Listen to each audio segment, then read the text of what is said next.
সামান্তরিক সূত্রের আলোচনায় আমরা এই পর্যায়ে দেখব পি এবং কিউ দুটো ভেক্টর যদি পরস্পর আলফা কোণে ক্রিয়া করে তাহলে তাদের লব্ধি আর এর মান এবং দিক কেমন হয়। হ্যাঁ, সেটা আমরা প্রথমে বুঝে নেওয়ার পর একটু প্রমাণ করার চেষ্টা করব। কেমন? তাহলে ধরলাম এটা হচ্ছে পি ভেক্টর, এটা হচ্ছে কিউ ভেক্টর, এদের মধ্যবর্তী কোণ হচ্ছে আলফা। এই যে মধ্যবর্তী কোণ আলফা। তাহলে আলফাটা আমরা একটু বাইরে লিখি, একটু বাইরে দিলাম, কারণ এই দুটো মিলে আমরা যদি একটা সামান্তরিকের দুটি সন্নিহিত বাহু বিবেচনা করি পি এবং কিউকে, এরপরে যদি একটা সামান্তরিক অঙ্কন করি তাহলে আমরা এই যে সামান্তরিকটা পেলাম, হ্যাঁ, এই যে সামান্তরিকের যে বিন্দুতে পি এবং কিউ দুটো ভেক্টর ক্রিয়া করছে সেই বিন্দুগামী যে কর্ণ উহাই পি এবং কিউ এর লব্ধিকে মান এবং দিকে প্রকাশ করে অ্যাকর্ডিং টু আওয়ার সামান্তরিক সূত্র। তাহলে আমরা যদি এভাবে বলি যে পি এবং কিউ দুটো ভেক্টরকে যদি ও এ বি সি একটি সামান্তরিকের দুটি সন্নিহিত বাহু ও সি এবং যদি একটু লিখি ভালো হয় ও এ বি সি, তাহলে আমরা যদি এভাবে বলি যে পি এবং কিউ দুটো ভেক্টরকে একটি সামান্তরিকের দুটি সন্নিহিত বাহু ও এ এবং ও সি দ্বারা মানে ও দিকে সূচিত করলে, হ্যাঁ, তাহলে সামান্তরিকের ওই বিন্দুগামী কর্ণ, হ্যাঁ, ও দিয়ে অঙ্কিত যে কর্ণ কেমন ওবি, সেটাই পি এবং কিউ এর লব্ধিকে মানে এবং দিকে প্রকাশ করে। তাহলে আমরা এখানে লিখতে পারি, এখানে পি প্লাস কিউ সমান আর, যেহেতু এটা হচ্ছে ভেক্টর যোগের নিয়ম, তো ভেক্টর যোগের নিয়ম মানে কি পি প্লাস কিউ সমান আলটিমেটলি লিখে দেওয়া যায়। এখন এই যে আরটা লিখলাম, তাহলে স্বাভাবিকভাবে এটা একটা আর এর মানও থাকবে, সাথে দিক থাকবে না। তো দিককে আমরা কি দ্বারা প্রকাশ করি? এটা ক্যাপ সচরাচর, বা ছোট হাতের আর দিক ক্যাপও দেওয়া যায়। ক্যাপ দিলে সেটা কি বোঝাবে? দিক বোঝাবে। তাহলে আমরা এই যে আর এর মান এবং দিক বের করতে চাই, ঠিক আছে। এটা করার জন্য ধরা যাক এই যে পি এবং কিউ দুটো ভেক্টর পরস্পর আলফা কোণে ক্রিয়া করছে, হ্যাঁ, তাহলে তাদের লব্ধি যদি হয় আর, এই আর সমান আমরা লিখতে পারি লব্ধি আর এর মান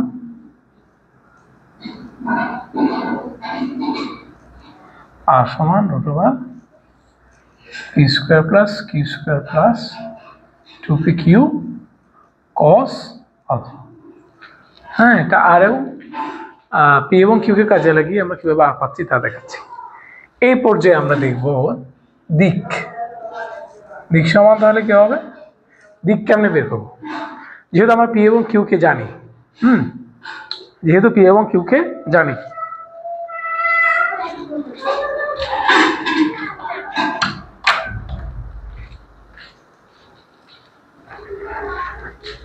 তাহলে আমরা এবং পি এবং কিউ এর মধ্যবর্তী কোণ জানি, তবে আমরা এই যে আর কে হয় পি এর সাথে নতুবা কিউ এর সাথে কোণ করে প্রকাশ করব, মানে আর এর দিককে আমরা হয় পি নতুবা কিউ এর সাথে কোণ করে প্রকাশ করব। তো আমাদের যে বইগুলো আমরা পড়ি সেগুলোতে প্র্যাকটিস হচ্ছে পি এর সাথে কোণ করে প্রকাশ করা। ধরা যাক লব্ধি আর পি এর সাথে কি করে থেরা কোণ উৎপন্ন করে, তাহলে টেন থেরা সমান আমরা পাচ্ছি হলো Q sine alpha divided by P plus Q cos alpha. এটা আমি মুখস্থ লিখলাম, এটা কীভাবে আসলে আমরা একটু দেখার চেষ্টা করব এবং এর থেকে কিছু বিশেষ ক্ষেত্র আমরা একটু বোঝার চেষ্টা করব। ওকে, তাহলে আসি এই যে লব্ধি আর এর যে পেলাম আমরা সমান P square plus Q square plus 2pq cos alpha, এটা একটু প্রমাণ দেখার চেষ্টা করব। তার লব্ধি আর এর মান নির্ণয়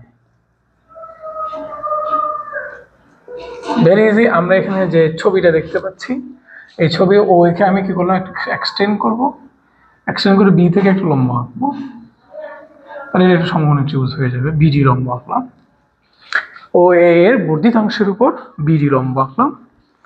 হ্যাঁ, বিডি লম্ব আঁকলে এখন আমরা এই যে ও বিডি বিডি, সরি, হ্যাঁ এটা ডি হবে।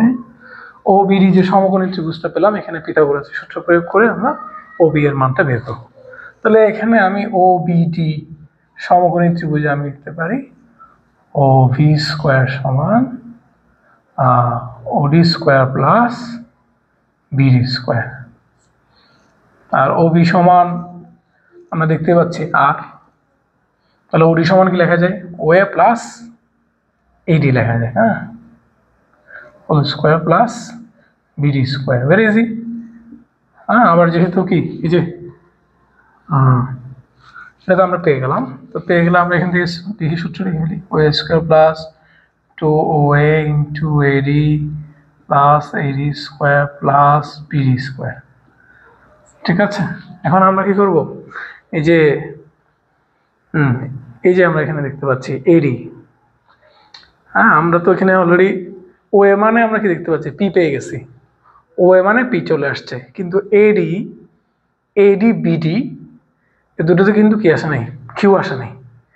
তা আমরা এটা কিউ মানে এটাও কিউ, হ্যাঁ, যেহেতু ওসি এ বি সমান্তরিকের বিপরীত হবে, এরা পরস্পর সমান, অতএব ওসি সমান কিউ হলে এ বি সমান কিউ। এখন আমরা কি করব, এডি এবং বিডি কে কিউ এর মাধ্যমে প্রকাশ করব, এডি এবং বিডি কে কিউ এর মাধ্যমে প্রকাশ করব। এই জন্য আমরা এ বিডি সমকোণী ত্রিভুজের কাজে লাগবো। আমরা লিখবো এ বিডি সমকোণী ত্রিভুজে, এটা এটা যদি, যেহেতু এটা আলফা অতএব এটা আলফা, ঠিক না, কারণ এই দুটো সমান্তরাল সরলরেখা, এই দুটো তাদের ছেদক, তাহলে অনুরূপ কোণ দুটো সমান। হ্যাঁ, তাহলে আমরা এখানে যদি দেখি সাইন আলফা সমান সাইন আলফা সমান লতি লম্ব বাই অতিভুজ, লম্ব হচ্ছে কি বিডি, বিডি বাই অতিভুজ এ বি। তাহলে আমাদের বিডি সমান আছে, বিডি সমান এ বি সাইন আলফা, মানে হচ্ছে এ বি মানে কিউ সাইন আলফা। তাহলে এরপরে আমরা যদি অনুরূপ কজ আলফা সমান ধরি, কজ আলফা সমান এডি বাই এ বি, তাহলে আমাদের এডি সমান আসতেছে এ বি কজ আলফা মানে কিউ কজ আলফা। এখন এই দুটো ভ্যালু যদি আমি ও বি স্কোয়ার সমান এখানে বসিয়ে দিই, তাহলে আমরা আমাদের কাঙ্ক্ষিত মান পেয়ে যাব।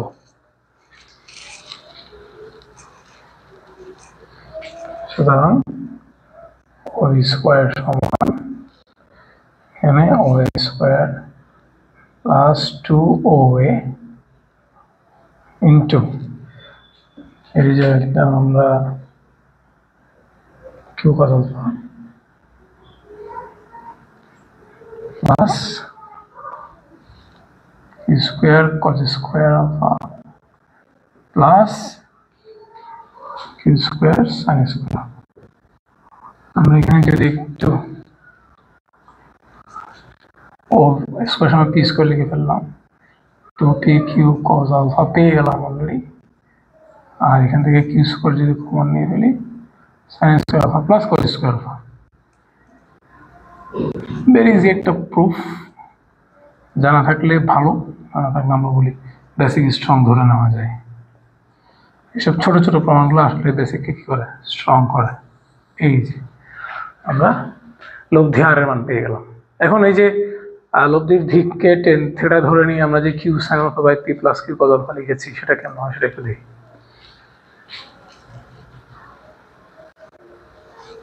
তাহলে লব্ধির দিক, তাহলে লব্ধির দিক কি হবে, এটা বলতে হবে কি, আমরা ধরা যাক আর পি এর সাথে থিটা কোণ উৎপন্ন করে, কিউর সাথে হলে চেঞ্জে যাবে, থিটা কোণ উৎপন্ন করে। তাহলে আমরা টেন থিটা সমান বের করবো, মানে এই যে ত্রিভুজটা দেখতে পাচ্ছি, ত্রিভুজকে কাজে লাগিয়ে টেন থিটা সমান বের করবো লম্ব বাই ভূমি, কেমন, মানে বিডি বাই ওডি। বিডি মানে কি, বিডিকে যদি আমি প্রকাশ করি এটার মাধ্যমে, বিডি সমান কিউ সাইন আলফা, আর ওডি মানে হচ্ছে ও এ প্লাস এডি, মানে Q sine alpha divided by P plus Q কত। ইন্টারেস্টিং। এই যাবে। হ্যাঁ, আমরা যদি এগুলো জানি আমরা একদম এগুলো এমন বা মুখস্থ শিখবো যাতে এক নিঃশ্বাসে বলতে পারি, এক নিঃশ্বাসে যাতে বলতে পারি সেভাবে আমরা মুখস্থ শেখার চেষ্টা করব। আচ্ছা, তাহলে এরপর আমরা এই যে দুটো সূত্র লিখলাম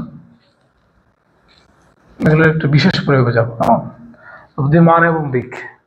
তাহলে চিত্রটা আমরা এভাবে মনে রাখবো, এটা পি, এটা কিউ, এদের মধ্যবর্তী কোণ আলফা, এটা হচ্ছে আর, আর পি এর সাথে থিটা কোণ উৎপন্ন করবে। দেন এই চিত্রটা মনে রেখে আমরা তার সাপেক্ষে দুটো সূত্র মনে রাখবো। তো এটাতে প্রবলেম হয় না, কিন্তু এটাতে প্রবলেম হবে যে আর কার সাথে সেটা যদি বোঝায় জানা যায়, আর যেখানে পি এর সাথে সেটা স্পেসিফিক ভালো করে মনে রাখতে হবে। আচ্ছা, এরপরে আসলে আমরা একটু বিশেষ ক্ষেত্রে যাই।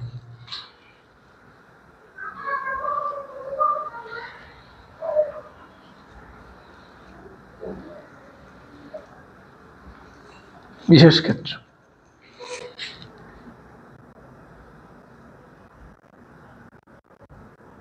ওয়ান।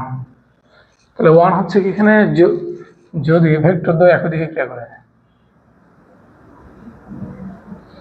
একই দিকে ক্রিয়া করে। আচ্ছা, একই দিকে ক্রিয়া করলে দুটো ভেক্টর, হ্যাঁ, যদি পি যেদিকে কিউ একই দিকে হয় তাহলে এদের মধ্যবর্তী কোণ কত হবে? হ্যাঁ, নিঃসন্দেহে আলফা সমান 0 ডিগ্রি। তাহলে ক্রিয়া করে তবে আর সমান মানে লব্ধির মান কি হবে? √π² প্লাস 2pq cos আলফা।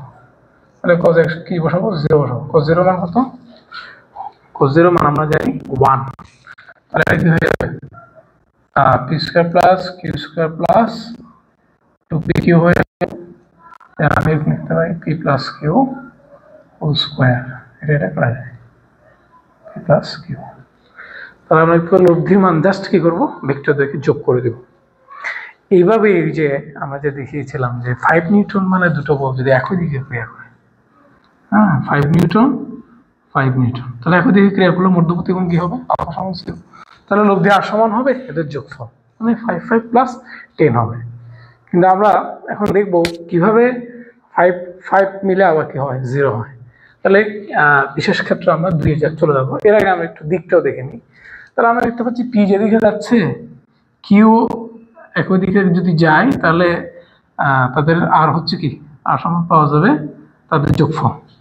এখন তাই যদি হয় তো আর এর ডিরেকশন কোন দিকে? আমাদের কমন সেন্স কি বলে? সাপোজ এখানে যদি একটা পাথরকে দুই ব্যক্তি রশি দিয়ে একই দিকে টানে একই সময়ে, তাহলে পাথরটা কোন দিকে যাবে? এই দুটো বলের মিলিত লব্ধিটা এরা যেদিকে টানছে সেদিকেই যাবে, মানে আর এর ডিরেকশনও হবে একই দিকে।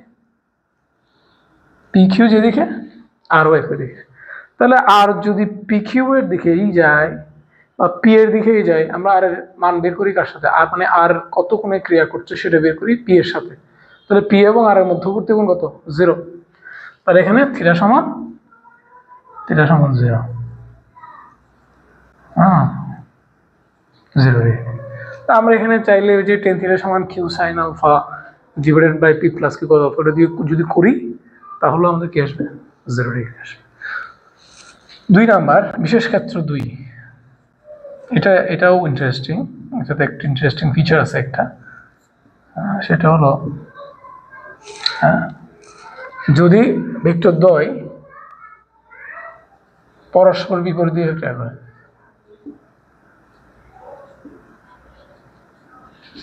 বিপরীত দিকে ক্রিয়া করে। ইন্টারেস্টিং। এক্ষেত্রে আলফা সমান কত হবে? মানে পি যেদিকে যাচ্ছে কিউ তার ঠিক উল্টো দিকে যাবে, ঠিক না? তাই যদি হয় পি যেদিকে কিউ তার ঠিক উল্টো দিকে, ধরলাম এটা হলো ক্রিয়া বিন্দু আর এর মধ্যবর্তী কোণ কত? 180। ক্লিয়ার? এখন তাই যদি হয় আমরা যদি আর সমান বসাই √/p² plus q² plus 2pq cos 180। cos 180 মান কত? -1 হয়, তাহলে p² plus q² minus 2pq। তাহলে আমি যদি a মাইনাস b, তো আমি জানি না কোনটা বড়। a মাইনাস b লেখার সময় আমি জানি না a বড় না b বড়। জানা না থাকলে কিভাবে লাগে? ডিফারেন্স দিয়ে লাগে।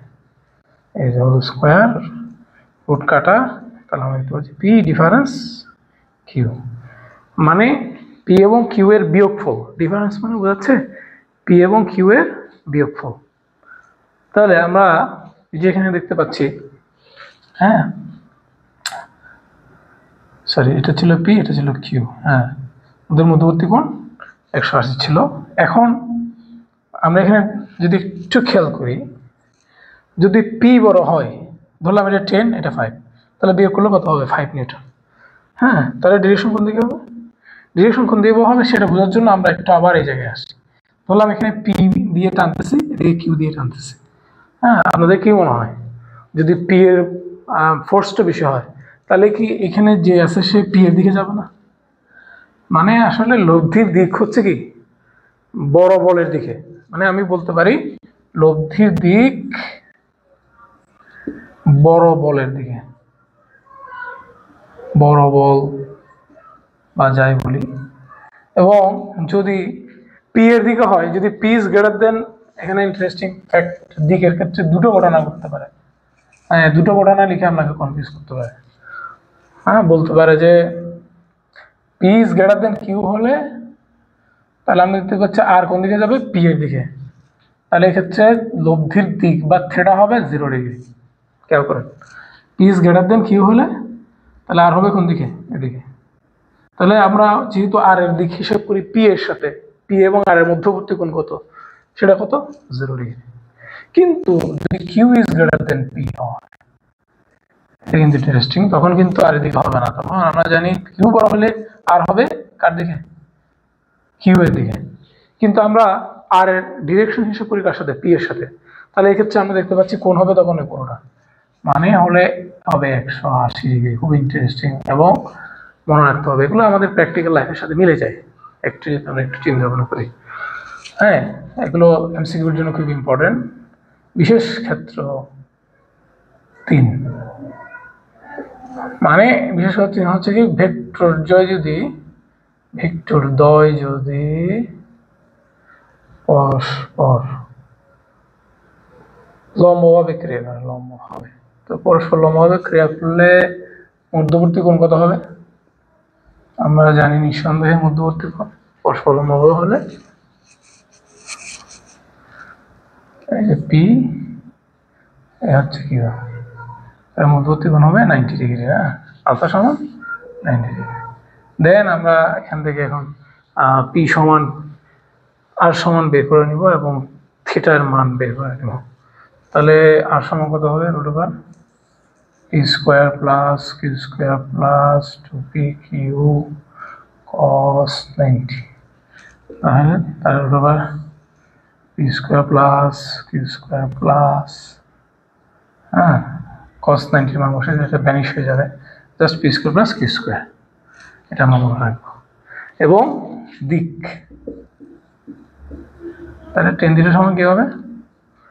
ওই q sin 90/p plus q cos 90, নিচেরটা ভ্যানিশ হয়ে যাবে, sin 90 সমান 1, তাহলে হবে q/p। সুতরাং θ = tan ইনভার্স অফ q/p। সত্য কথা হচ্ছে আমরা এই সূত্রগুলো ব্যাপক প্রয়োগ করবো আর কি। যখন আমাদের শর্টকাটগুলো একটু জানা থাকবে তখন আমাদের ক্ষেত্রে মানে অঙ্ক করা খুব সহজ হয়ে যাবে এবং সময় লাগবে কম, এবং বিশেষ করে এমসিকিউতে অনেক বেশি কাজ দেবে। একটা এমসিকিউ প্রশ্ন এখান থেকে প্রায় সময় হয়, ঢাকা বিশ্ববিদ্যালয় ভর্তি পরীক্ষা পর্যন্ত একটা প্রশ্ন আসে। প্রশ্নটার ধরন হচ্ছে এরকম আসে, 5 নিউটন মানের দুটি বলের নিচের কোনটি লব্ধ হতে পারে না? লব্ধি হতে পারে না। তাহলে ক 50 নিউটন, খ 10 নিউটন, গ 8 নিউটন, ঘ 5 নিউটন।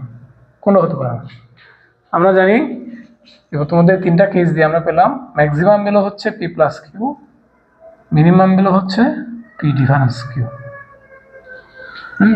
এটা নিয়ে আরেকটা কথা আছে, কেন ম্যাক্সিমাম বলছি কেন মিনিমাম বলছি, এটা আমরা জাস্ট যদি মনে রাখি তাহলে ম্যাক্সিমাম ভ্যালু হলো কত হবে 10 নিউটন হবে, মিনিমাম হলে কত হবে 0 হবে, তাহলে এটা হতে পারে এটা হতে পারে চান্স।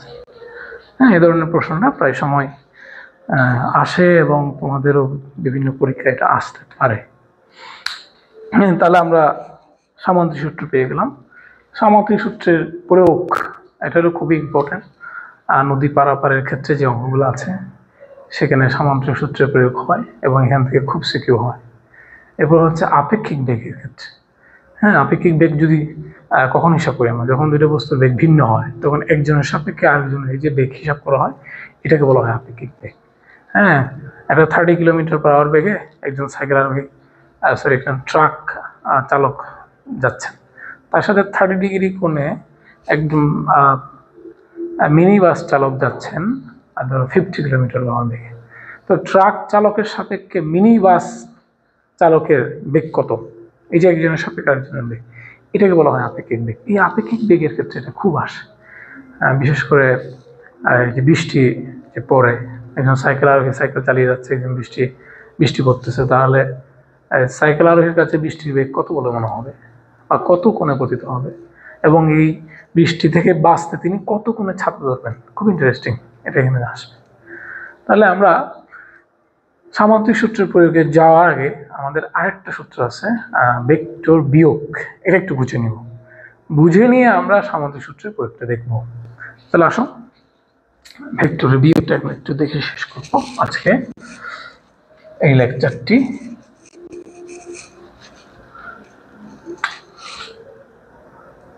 একদম লাস্ট মনে আছে ভেক্টরের বিয়োগ 4 নাম্বার বা 5 নাম্বার যায় বলে। ভেক্টর বিয়োগটা কি বলেছিলাম? ভেক্টরের বিয়োগটা হচ্ছে এক ধরনের যোগ। ধরলাম এ একটা ভেক্টর, খুবই ইম্পর্টেন্ট না, বি একটা ভেক্টর, তাহলে বি ভেক্টরের সাথে আমি এ ভেক্টরের সাথে বি ভেক্টর কি করবো? বিয়োগ করবো। কিভাবে করবো? এ ভেক্টরের সাথে বি ভেক্টরটা আমি কিভাবে বিয়োগ করবো একটু খেয়াল করি। এই যে বি ভেক্টর দেখতে পাচ্ছি, সেই বি ভেক্টরের ঋণাত্মক ভেক্টর নেব। ঋণাত্মক মানে কি? জাস্ট মানসে জাস্ট ডিরেকশন কি হয়ে যাবে? উল্টো হয়ে যাবে। এ ভেক্টরের সাথে যদি আমি বি ভেক্টরের ঋণাত্মক ভেক্টর যোগ করি তাহলে যা পাবো তাই হচ্ছে আসলে এ এবং বি ভেক্টরের বিয়োগ। ঠিক আছে, তাহলে এক্ষেত্রে আমরা বিয়োগটাকে কি বলবো?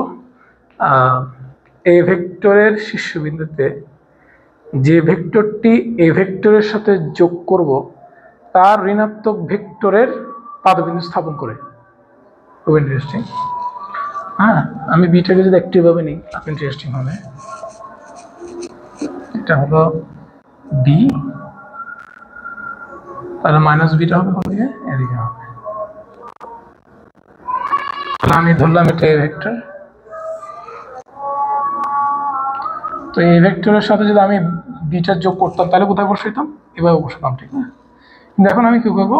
এ ভেক্টরের শীর্ষবিন্দুতে হ্যাঁ এ ভেক্টরের সাথে যে ভেক্টরটি যোগ করব তার ঋণাত্মক ভেক্টরের পাদবিন্দু স্থাপন করব। এই যে পাদবিন্দু এখন এদিকে চলে গেছে, এই এটা হলো মাইনাস।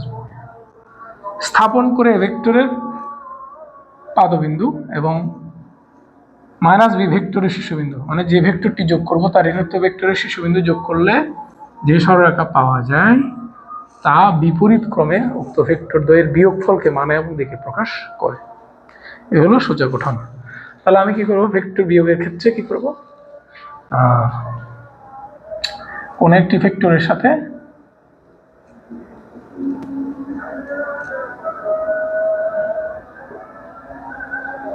যে ভেক্টরটি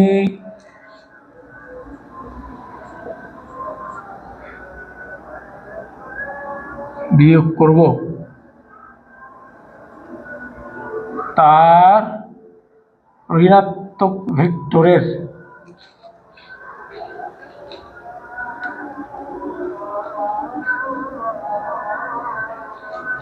ভেক্টরের ঋণাত্মক ভেক্টরের এর মধ্যে ভেক্টর নিয়ে প্রথম ভেক্টরের শীর্ষবিন্দুতে স্থাপন করলে স্থাপন করে প্রথম ভেক্টরের পাদবিন্দু ও ঋণাত্মক ভেক্টরের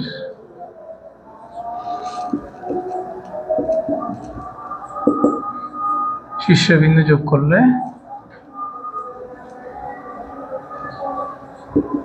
যে সরলরেখা পাওয়া যায়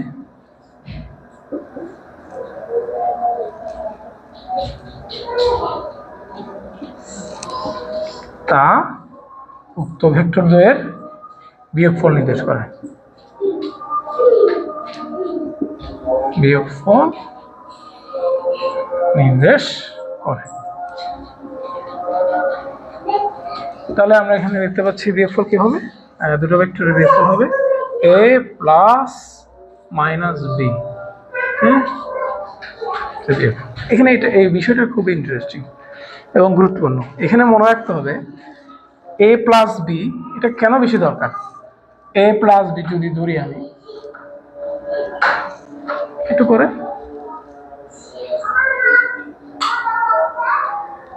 এই যে a প্লাস বি দুটো ভেক্টরের ক্ষেত্রে যদি এদের আলফা যদি হয়, আলফা ধরা হয় এবং বি এর মধ্যবর্তী কোণ যদি আলফা ধরি, তাহলে a প্লাস মাইনাস বি এর ক্ষেত্রে কিন্তু কোণ চেঞ্জ হবে আর সব ঠিক থাকবে। কিরকম, এই যে দেখতে পাচ্ছেন এই কোণটা এখন কত ধরলাম, এটা আলফা যোগের ক্ষেত্রে। তো বি এর ক্ষেত্রে কি হবে, বি এর ক্ষেত্রে দেখেন তখন কোণ হবে কিন্তু এটা নয়, এটা মানে যদি আমি এ থেকে বি কে বিয়োগ করি তাহলে তার কোণ হবে 180 মাইনাস আলফা। প্রথমে কোণটা ছিল এবং বি এর যোগের ক্ষেত্রে এটা ছিল, তাহলে এটাকে আমি পিছন দিকে বাড়ালাম, তাহলে এখন অ্যাঙ্গেল হবে কোনটা, এটা বিবেচনা না করে ওই একই ভেক্টরকে যদি পিছন দিকে বাড়াই, তাহলে প্রথমে ছিল এটা, পরে হচ্ছে এটা। তো এটা মানে কত, এই পুরো 180 থেকে যদি আমি আলফা বিয়োগ করি এটা পাচ্ছি, মানে অ্যাঙ্গেলটা চেঞ্জ হয়ে যায়, ডিরেকশনটা চেঞ্জ হয়ে যায়।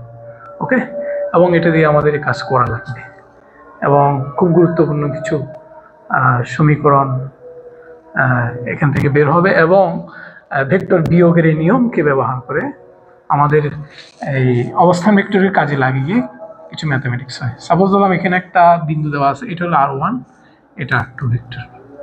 তাহলে প্রথমে বিন্দুর অবস্থান এখানে ছিল বিদায় তার অবস্থান ভেক্টর ছিল r1, পরে হয়েছে কি r2। তাহলে কতটুকু চেঞ্জ হলো, এই যে চেঞ্জ হলো ডেল r, এটা আমরা ভেক্টর নিয়ম দিয়ে যে r1 প্লাস ডেল r সমান r2, হ্যাঁ ত্রিভুজ সূত্র মনে আছে, r1 প্লাস ডেল r সমান r2। তো এটাকে কাজে লাগিয়ে এখানে ডেল r সমান কত হবে, r2 মাইনাস r1। হ্যাঁ, এই যে বিয়োগের নিয়মকে কাজে লাগিয়ে আমরা কি করতে পারবো, ডেল r এর যেমন ভেক্টরটা বের করতে পারবো ঠিক তেমনি তা মান বের করতে পারবো।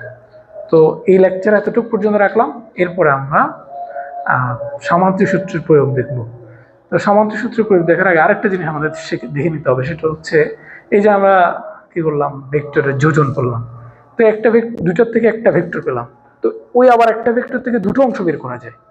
হ্যাঁ, এটা একটু আমাদের দেখতে হবে, মানে ভেক্টরের বিভাজনটা দেখতে হবে। এটা দেখলে আমরা সামান্তরিক সূত্রের প্রয়োগটা পারফেক্টলি বুঝতে পারবো। এবং বলেছিলাম সামান্তরিক সূত্রের প্রয়োগ দুই জায়গায়, একটা হচ্ছে কি নদীর কি বলে ওই পারে যে যাবো আমরা, নদীর পারাপারে যে অঙ্কগুলো সেগুলো, আর একটা হচ্ছে আপেক্ষিক বেগের ক্ষেত্রে। তো দেখা হবে নেক্সট লেকচারে। ধন্যবাদ।